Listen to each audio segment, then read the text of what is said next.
When you think of Cardcaptor Sakura, you automatically think that this is one of the most iconic magical girl anime series next to Sailor Moon, Akazukin Cha-Cha, and yes, even Saint Tail and its successors, Madoka Magica, and a great deal of magical girl anime series that have garnered a whole lot of acclaim, love, and adoration. And without a doubt, Cardcaptor Sakura is one of those magical girl anime series I still adore to this day as an adult, considering that, yes, I first caught Cardcaptor Sakura on Animax when I was a 12-year-old 6th grader back in 2004. I was totally drawn into the anime. I kind of knew of its acclaim, especially with all of the merchandise that was sold in the likes of Toys R Us and a great deal of anime stores in both the Philippines and the United States. And I think it might have aired a couple of times on either GMA or ABS-CBN. But my introduction to Cardcaptor Sakura was when it was airing on Animax, with, of course, the Animax English dub and not the totally botched hack job done by Nelvana. Unfortunately, courtesy of the Ocean dub voice actors. But I'll save that slight rant for later. First, my thoughts on Cardcaptor Sakura and its legacy as one of the greatest magical girl anime series of all time. And I am not joking when I say that this is one of the greatest magical girl anime series of all time, because the stakes of this magical girl anime series are absolutely thrilling. And sure, you might think that on the surface, it's all about Sakura Kinamoto dressed in all of these elaborate costumes, armed with her special wand to recapture the cards. But consider this. This is a combination of Pandora's Box combined with a magical girl quest hunt in terms of collecting not only the cards, but also setting what was wrong and just basically rectifying the mistakes that were made. So, where to start with Cardcaptor Sakura?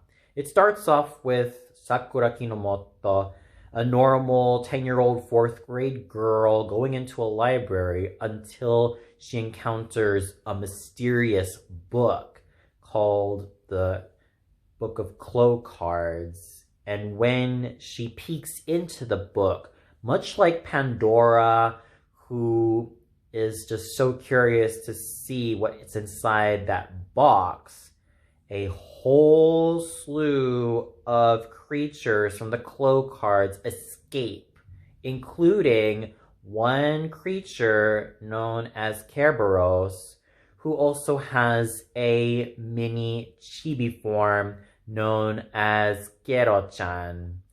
So, the mission involves Sakura capturing all of these cards that have gone loose, but also getting herself entangled with fellow card captors, as well as getting herself into a whole lot of hijinks that ensue through these journeys that she has, combined with her coming-of-age story from being a rather awkward yet sociable young girl to a girl who has to buck up and take some responsibility for her, quite frankly, silly actions.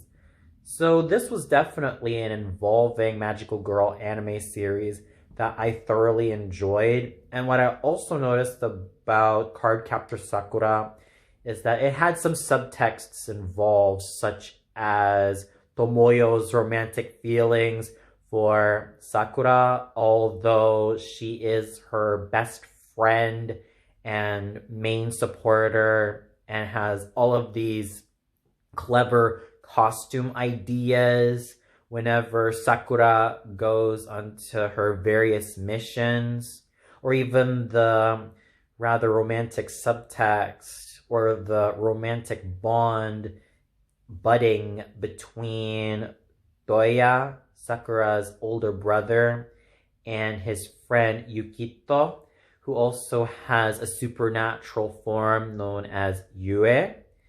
And of course, the initial rivalry occurring between Sakura and Lee Xiaoran in terms of not only their duties as card captors, but also how their romantic feelings grow in terms of finding out what they really like about each other. And even though Xiaoran is not one to admit it, he also grows rather attached to Sakura, even to the point of protecting her whenever she gets injured or whenever something terrible happens to her. So there's a lot going on in Cardcaptor Sakura that meets the eye. And it also shows you right there that Cardcaptor Sakura is more than a sum of its parts. It's a magical girl anime series that combines comedy and a bit of action, but not too blood and guts action. I'm talking about the tension buildup, especially in terms of Sakura and her fellow card captors getting themselves entangled in a lot of the tricks that the Clo creatures have in store for them, and all of the interpersonal relationships that make Cardcaptor Sakura absolutely brilliant and one of Clamp's magnum opus. The animation, given that this was done back in 1998, was vibrant, colorful, and has that nice palette that is thoroughly appealing to the eyes. You will definitely find yourself thoroughly immersed with all the world building, all of the locations, and of course the pastels being used to balance light and shade and darkness and clarity, all in one amazingly beautiful package. And it's no doubt that Cardcaptor Sakura is a feast for the eyes. And it's not just a feast for the eyes, but also for the ears, especially when it comes to the original Japanese openings and endings. I found myself enjoying the first opening as well as the second opening, Dreaming. And I Am a Dreamer, which is the third opening. All of these openings that I heard from Cardcaptor Sakura were absolutely lovely, brilliant, and thoroughly engaging. They just helped me to become so thrilled and so uplifted every time I tune into the screen to catch Cardcaptor Sakura or to even see what's going on next. And it always leaves me with a huge smile on my face every time I see Sakura, Tomoyo, Xiaoran, Mei-Ling Lee, and even Ariel Hiragizawa, as well as Toya, Yukito, and Kero-chan, who also turns into Kerberos, just absolutely rocket all the way through. And even the first closing song was thoroughly brilliant. If you must listen to Cardcaptor Sakura's openings and endings, I say they're all a must listen. You might as well just skip the Cardcaptor's theme because it doesn't really have much going for it, especially since, like I said, Cardcaptors botched what wonder and beauty Cardcaptor Sakura was defined by, and the original Japanese openings and endings are the ones you should really listen and look out for. In terms of the characters, I've always admired every single thing about Sakura, Tomoyo, Mei-ling, Shaoran, Yukito, Toya, and even Mr. Kinomoto and the shopkeeper who was known as Maki, and of course, Kero-chan, who also turns into Kerberos. What we see from Sakura is that she's a very sociable, fun-loving, yet kind of awkward young girl who also can be very emotional, especially when she has her crushes on, for example, Yukito, although he's much older than her, as in he is her older brother's age. But it's also helped with the fact that Sakura is a charming, lovable, and very much a peach of a character. She makes the viewing experience all the more fun, and she is that infectious of a heroine because she can be plucky on a lot of occasions, and her pluckiness never ebbs away. But when she also has to get the job done, even with all of the uncertainties, she gets herself out there and does so with flair and loveliness. And that's what makes Sakura Kinomoto rock as a kid heroine.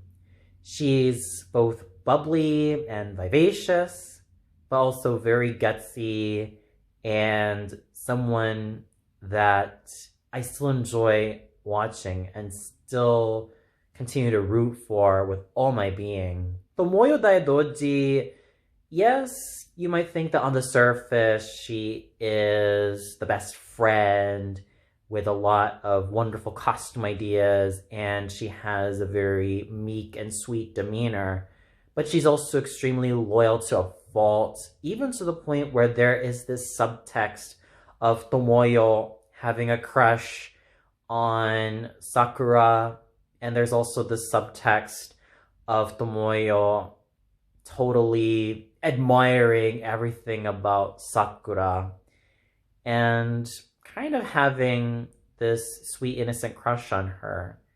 Regardless, I still enjoy Tomoyo and everything that she's defined by, especially in terms of her sweetness and kindness and overall gentleness. She's someone that I consider to be an absolutely amazing ally and someone who is just thoroughly loyal. Lee Shaoran starts off as a very stubborn and very scrappy young boy, considering that he has a very hard edge and tries to put on a tough guy persona toward the people around him, and even tried to pick a fight with Toya.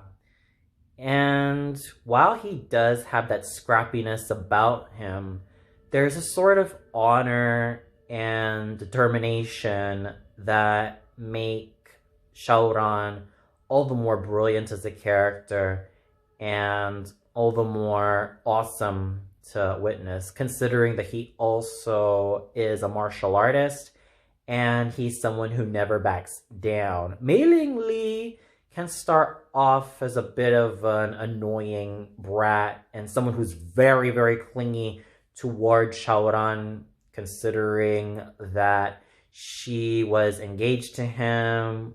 But as the series progresses, she softens up a lot more And she also becomes one of Sakura's really good friends and good allies. She's definitely a lot of fun to witness because of her spitfire temper and the moves that she's able to unleash toward any monster. And she's just a whole lot of fun. Absolutely fun, and someone I always enjoyed watching on screen. Kero is also a whole lot of fun. In his chibi form, he is mischievous and vivacious and absolutely fun-loving, but when he ends up growing into his more serious form, as in his actual form, in which is a huge lion-like entity, he is absolutely majestic and formidable. And that's what makes Kero-chan and Kerberos rock immensely. Toya, he does start off as kind of the brother who gets on Sakura's nerves and calls her a lot of names and comes off as the kind of the big brother bully. But he does have her back whenever things go wrong. And he's also a very loyal and good friend toward Yukito, especially considering that he has that hard edge that complements Yukito's softness and gentleness a lot more. And speaking of Yukito, Yukito is absolutely a peach of a person. I definitely enjoy his presence. I think he is a character that I also enjoy so darn much. And he also has this type of cleverness about him that could never be underestimated. And when he ends up transforming into his real self, which is Yue, he is majestic, yet stoic. And that's something that I've enjoyed so much about Yukito / Yue. All the characters from Cardcaptor Sakura, whether they be heroes or anti-heroes or allies or villains, all have a purpose, and they all brim with charisma, charm, amusement, and just great dimension all the way through. When it comes to the voice acting, I'm always going to give it to the original Japanese dub for making these characters iconic. You can never go wrong with Sakura Tange voicing Sakura Kinomoto, with her girlishness and sweetness and charm and lovability. She owned the absolute heck out of Sakura Kinomoto. Same goes for Junko Iwao, who is also really renowned for her work as Mima from Perfect Blue. She gives off that trademark lovability and sweetness as Tomoyo Daidoji, which she emitted so well. Aya Hisakawa as Kero-chan was absolutely wonderful.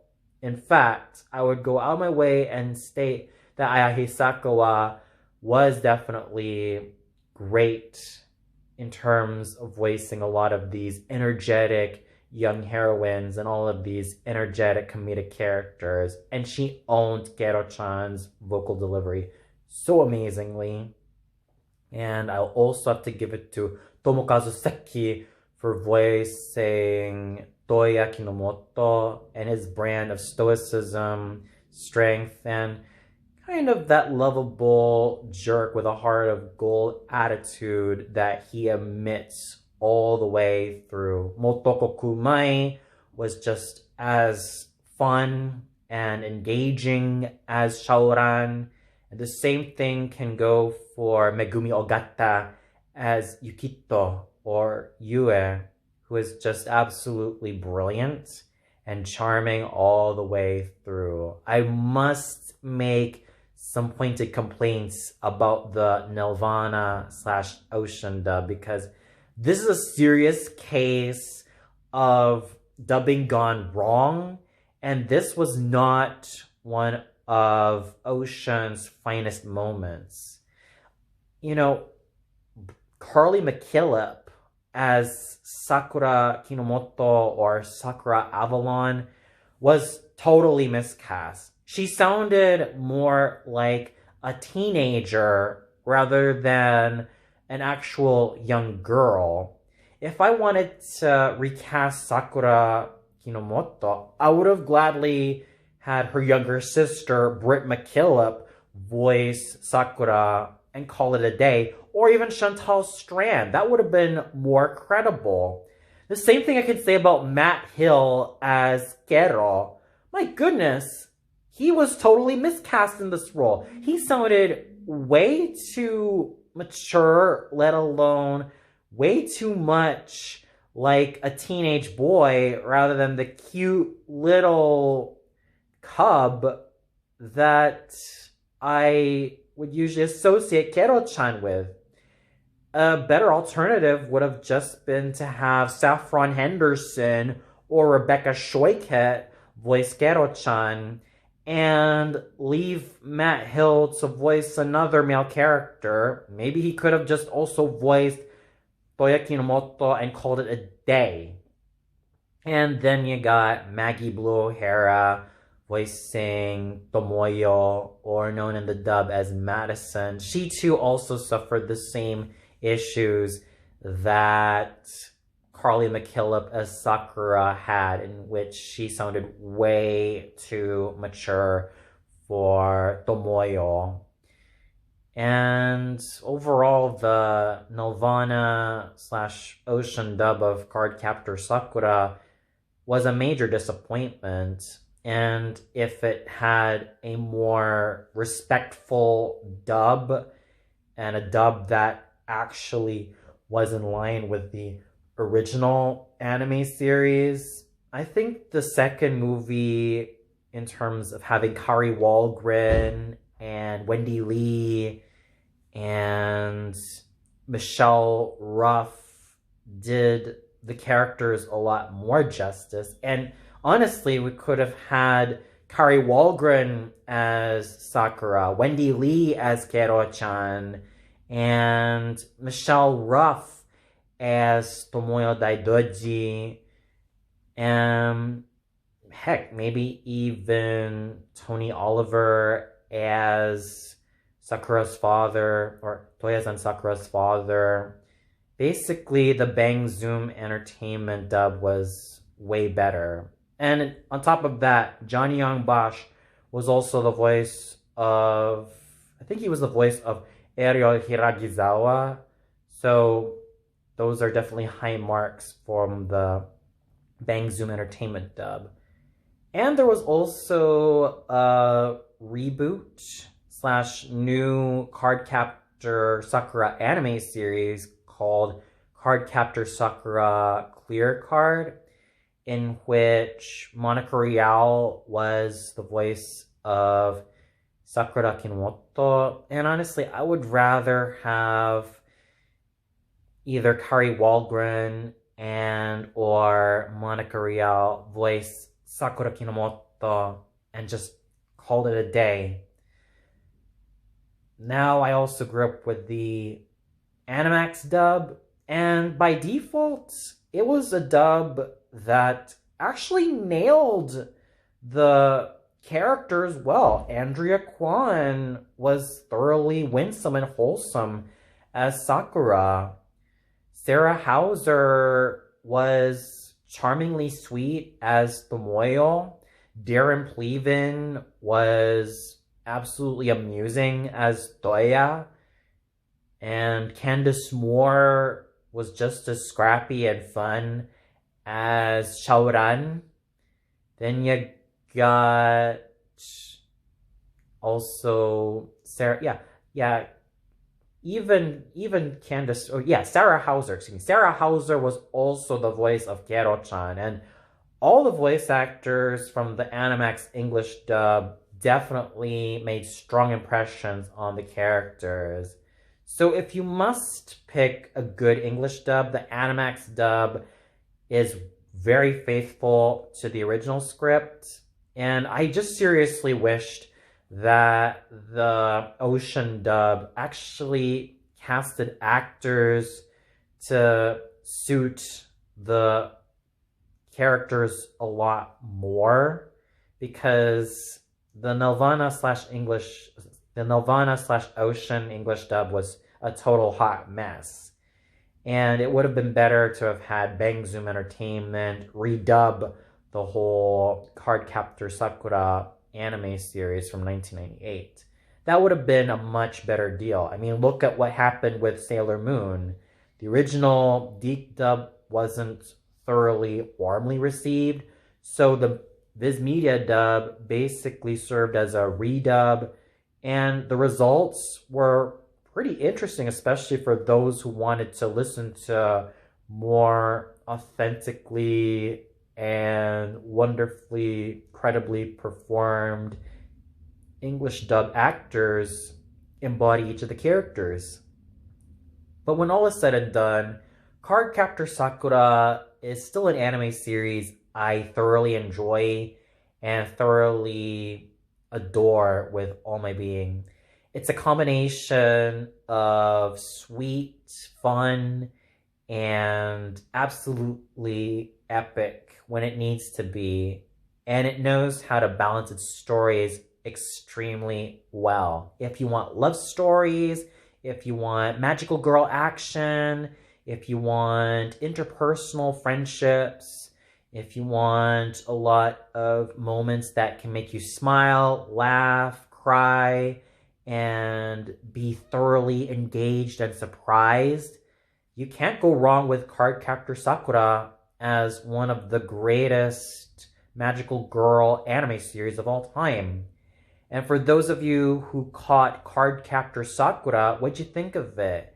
What was your most favorite moment from Cardcaptor Sakura of all time? Which character resonated with you the most? Which dub did you prefer? Did you kind of enjoy the Nelvana slash Ocean English dub, or would you have wanted to improve it? Or did you feel like this anime didn't really hold up to your standards? Please let me know in the comments below. Well, that's it for my retrospective in vlog style form of Cardcaptor Sakura, a magical girl anime I have thoroughly enjoyed ever since I was a tween, and one magical girl anime series that still resonates with me as an adult. So, until then, I bid you all a blessed Saturday, everybody.